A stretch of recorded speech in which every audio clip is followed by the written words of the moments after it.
For me, adventuring has always been composed of small boats and skateboarding and hitchhiking, and I really love those combination of elements. I almost look at it as being a little religious in the sense of just like putting yourself out to the world and saying like, okay, what do you have for me? Where am I going to go? My name is Ryan Hashagen. I am from the Seattle and Bellingham area up on the Salish Sea, and I live now in Portland, Oregon. I first got into boating with a sailboat that a fellow pedicab driver sold to me for $200 my senior year of high school, and I moved into that as a live aboard, anchored out in Eagle Harbor. The sailboat that I lived aboard was called the Tilting Hilton.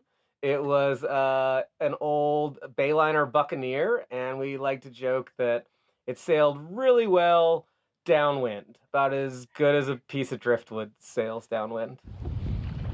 My name is Margot St-Finch. I was raised in Newberg, Oregon. Margot's an international vagabond traveling artist. I've been lucky enough to mostly be an artist and a musician in my life, so I've done a lot of traveling. So the way that I met Ryan was we were at a dance, like a kind of contra square dancing. We traded notes in Morse code that was tied into knots with square knots and half hitches, essentially inviting her to go dance on the water that summer, and that's what ended up being our trip to Canada. He's like, "Oh, you like rowing boats? Do you want to row boats with me?" She also gave me a treasure map at one point with this codex ring of where to find the hidden treasure, and I found the hidden treasure. I thought it was a joke, but no, she was dead serious. My first impression was that he was unflaggingly positive. He was just the kind of person who will listen to what you're saying and get very excited about it and agree with you. She's really into the sea shanties and has spent quite a bit of time in, I believe, Brittany in France, and learning sea shanties and performing. And There are a lot of skills that he's developed just as like he's a bit of a leader in the community, and he's built up a whole library of these boats, and he knows everything about the area. This house is just covered in maps and charts, and he's got a lot of knowledge about the waterways and the tides and stuff. Okay.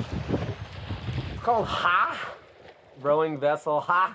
It's a Gloucester Gull, or a Gloucester Light Dory, as Dynamite Payson would call it. It was designed by Phil Bolger, the famous boat designer. So Ha is a wooden dory that Ryan has built several times now. It's had a couple misfortunes. I took it one time from Bellingham to Canada to Salt Spring Island, and had it kind of crash landed on shore in Trincomalee Channel on Main Island on the way back.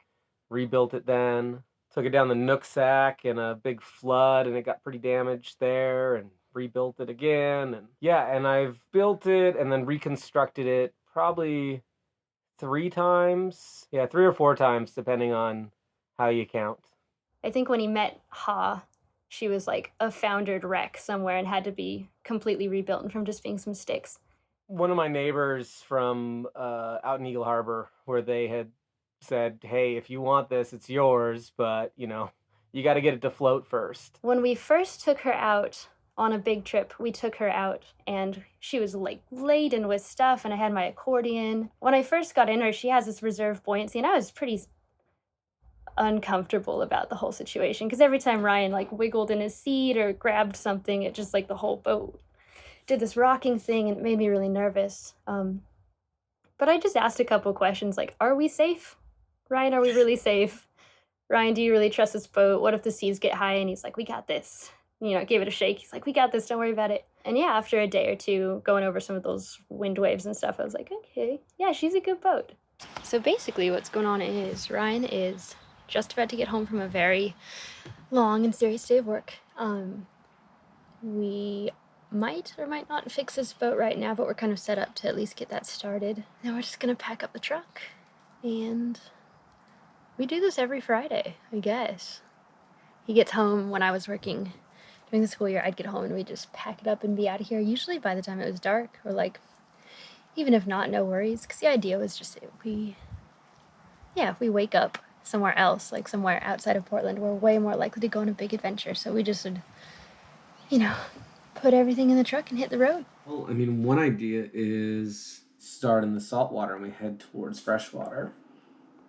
At 11 a.m. That sounds great. Yeah, right? Yeah, that sounds way better. I mean, it's a little counterintuitive that, like, the current is going to be going up the Chehalis River, but as we know, that's... And it'll be tidal all the way to Montesano? Yeah, the tide, I think the break of the tide is somewhere just inland of Montesano. Here, bottom box is just typical bug out stuff like good warm jackets, Crocs, a knife for cutting things. This top one we mostly fill with food. So we have like snacks from previous expeditions, I think a couple beers from previous expeditions. So that's just full of food that won't go off. Got our life jackets. And then this pile, which I'm about to sort out, there's basically this big army duffel and then this dry bag, and those are just completely full of blankets. So, okay, maybe we leave the bikes in Montesano tonight, and then tomorrow we just decide how far are we going to push it.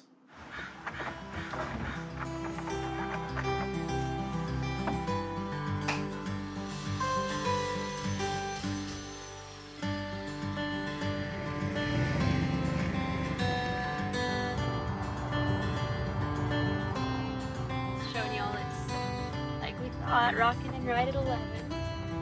So, gonna make a cute little camp here for the night. Bed made. Big, cushy, fluffy one. Very proud. I'm gonna go with the old hop test. Good old hop test. We'll hop on that. Yeah, careful, there's a boat on that side. Give it the old log roll. Yep. Yeah. Is it a bed? Thumbs up. Okay. Good. So here we are at the river. This is a Chehalis. There's a truck with the bikes. And we're looking, we'll probably just hide them in the forest over there somewhere. This is a lot more hidden than I expected. Yeah. Should we battle our way into that thicket or? Over here? Yeah.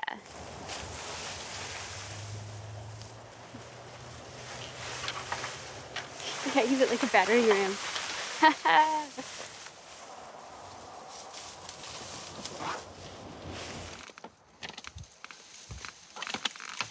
Yeah.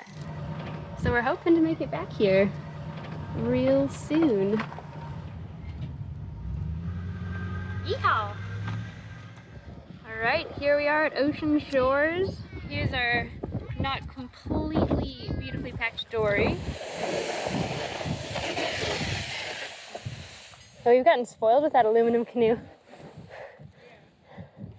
Okay, so we have to go. We're going right there. But we have to go around this point. Yeah, we made this way harder for ourselves.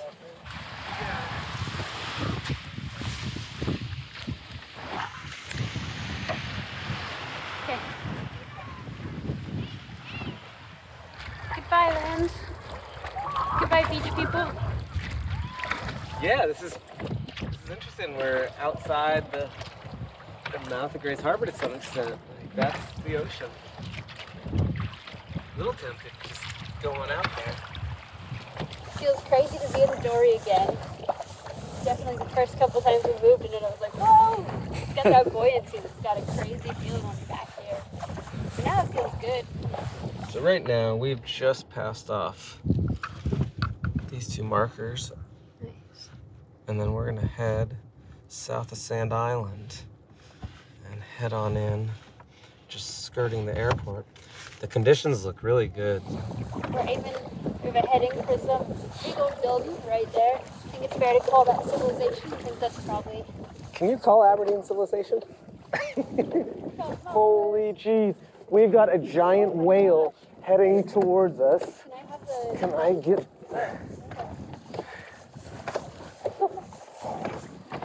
Holy jeez, we just thought we were at Tide Flats. Wow. Puppy breasts again, huge. Oh my gosh. Is that the closest you've been to a whale?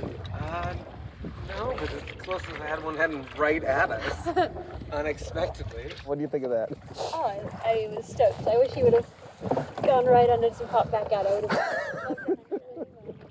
One of the more amazing adventure feats that she's done is managed to hitchhike herself across the Atlantic twice. Yeah, right? must have been like 23 or so, and I was in Ireland, and I was just kind of desperately wanting to go to South America, and I didn't know who would go with me or like how I'd get there, but I felt a strong pull to be down there. And I just met this kid, this other circus performer who's like, I'm gonna hitch boats to South America. He had this whole plan to do it. I'm like, cool, well, let's make some money together and let's try this crazy plan. We had a lot of different techniques. Like, I would make little posters with like pictures of our faces and like be like, we speak different languages and we play music. But really, in the end, I think just talking to people and just being present on the docks is what did it.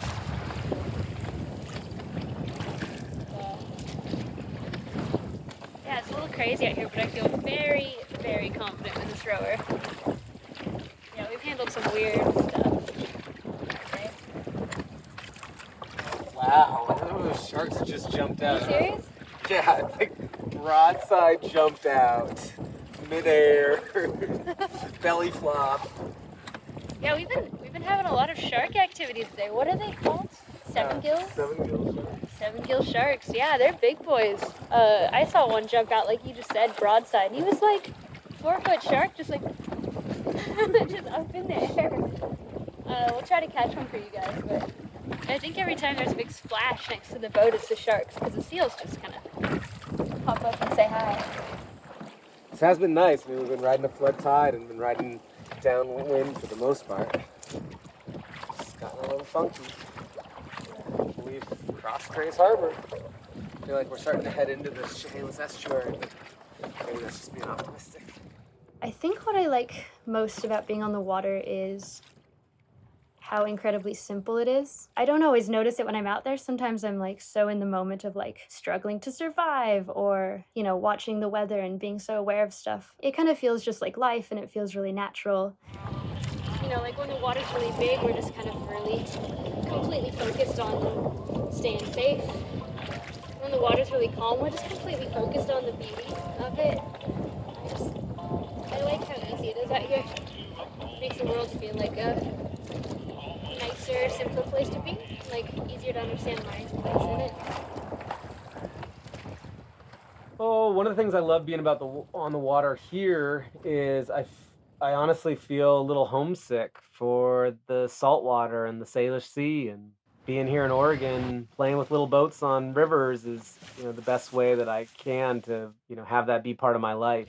So what are we coming up on, Ryan? Oh, the Lady Washington here. Ain't she pretty?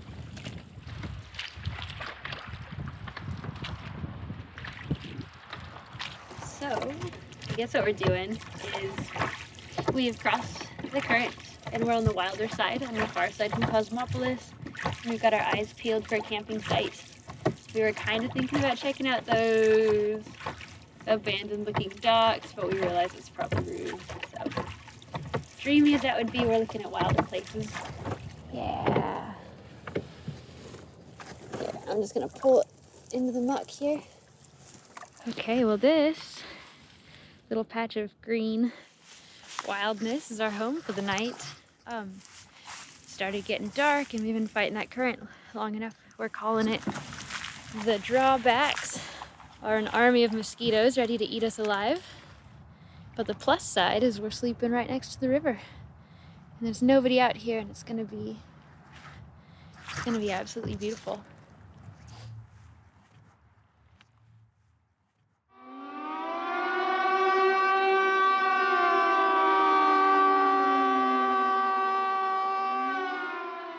Just got woken up by what we think is a tsunami warning siren.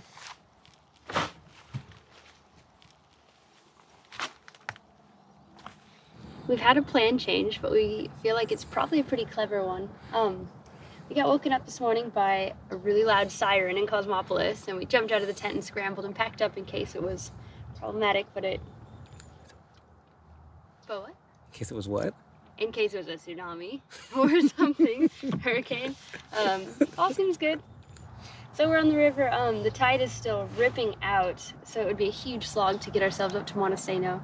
And we've hit upon this idea that the only reason we tried to get to Montesano in the early afternoon was so that we could catch an appropriate bus back to our truck so that we don't have to bike like 40 miles or so.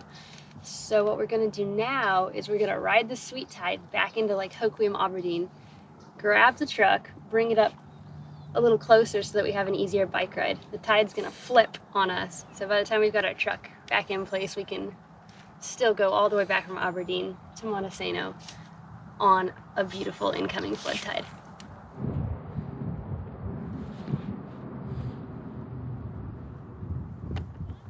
Yeah. So they said it's good to tie up? Cool. Thanks to the Lady Washington crew. They were very polite and let us tie up here at the beach across the Chehalis River from Aberdeen, where we're going to go try to find a bus.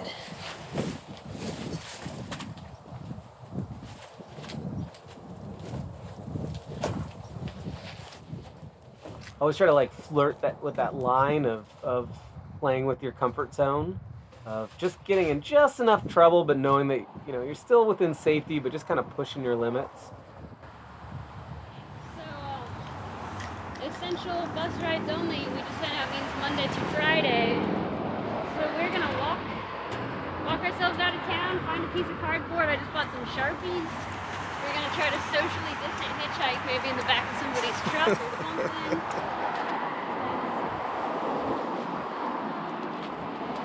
Ready for the old sign flip? We'll ride in the back of your truck. Where are you at? I'm in the back of this cool guy James's truck. We're just heading outside of Aberdeen and heading into downtown Hoquiam. Got a good ride. We got this new truck ride. I've always felt like hitchhiking in the back of the truck is this beautiful metaphor for life, where like you can't exactly see where you're going, but you can see everything in kind of perfect hindsight, at least like whatever moment you were just at, you can see perfectly. How'd your sign work? My sign works like a charm. Thank you very much. When you asked what's my day job used to be a professional hitchhiker. I made some fine signs in my day. I mean, this one did the trick, but... Hi. Here's our box truck. Yeah, we're going back to Aberdeen and gonna get back in our boat. There she is. We're back on the river. We got the wind and we got the current going with us. We heard the Lady Washington just took off for a cruise down the river. Yeah, here we go. Part 2. We're cutting up a little back channel, cutting off one curve of the river. Sand Island in Grace Harbor County. How are you feeling right now? It's been a long day. Feeling good. I love this. This is like, I could do this for days. I will do this. I love this. Exploring land by water, exploring a beautiful geography. But honestly, I love doing the like earth view of where we are and just like thinking about us as a little dot on the Chehalis River after paddling across Grays Harbor, just winding our way through the countryside. We're doing our strongest rowing formation, which is Ryan just pulling away at the oars, and I'm back here J-stroking. We're kind of hustling since we started, really, but we have not been taking it easy. We've been going hard, and we're gonna keep going hard for maybe another hour. Yeah. And then we're gonna swim. So Ryan, I'm seeing a bridge off over your shoulder there. Woo! What does that bridge signify? That's the Chehalis River Bridge at Montesano. We have made it. Oh,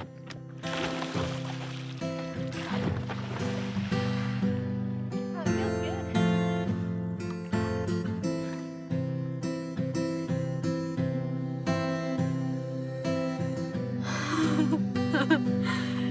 So this is where we're gonna leave our boat. So Little harbor. our little sneaky cove where hopefully nobody will clamber through these weeds and mess with our stuff. We've done this before. And bikes are still here. Hey. Double ding.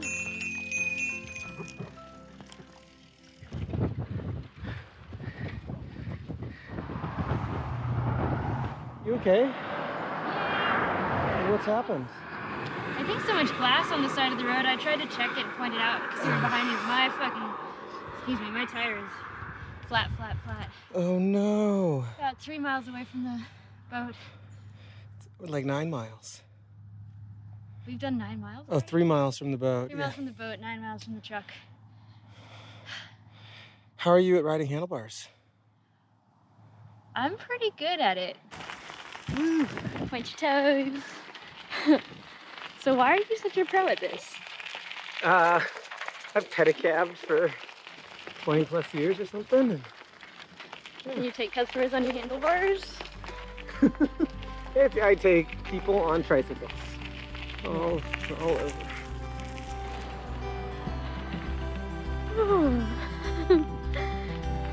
Yep. I'm glad you're good at this. The sun's getting golden. So as you can see, we have finally found a downhill. A paved road. Finally found a paved road. I'm gonna just scooch for the shifting. He's shifting under my bump. It's very impressive. You got good brakes on this thing?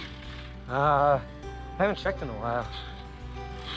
I have to say your stops have been really, really controlled and slow. Oh, they must work then.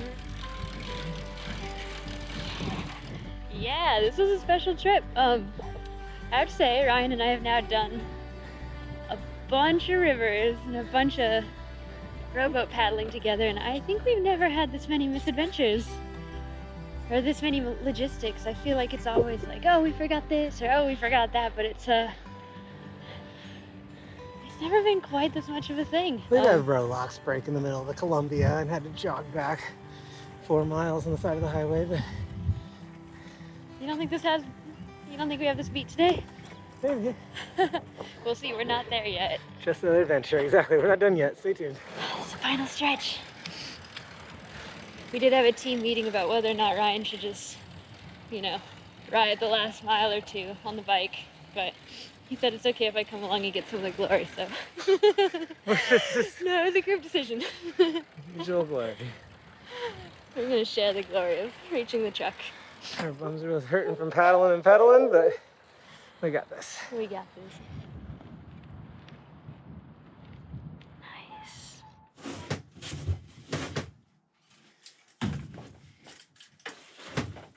Nice. So we made it home. We made it back to Portland. We drove through the night, got back to Portland around 1:30. No regrets. No regrets. No, it's great. It's what life's for living. I'd say for both of us, this was a really special trip. I mean, I know that I love it when the trips don't go quite completely smoothly from point A to point B. It's kind of fun when there's all these logistics to figure out. I love when it gets a little bit scrappy or there's a little bit of hustle involved. So yeah, it's these like kind of harder trips that really stick in my mind as like the fun ones. I don't know if you know the term type 2 fun. Type 1 is when it's fun right in the moment, like totally fun, like, just riding a bike on a summer day. But type 2 fun is in the moment, you're kind of like struggling and striving, and then in the end you look back and you're like, this was the best. I remember when we climbed that mountain, wow, wasn't that fun? And it was actually hard. So this was a type 2 fun kind of trip, but that's what we love, I think. So yeah, I don't know what's next, but it'll definitely have boats in it.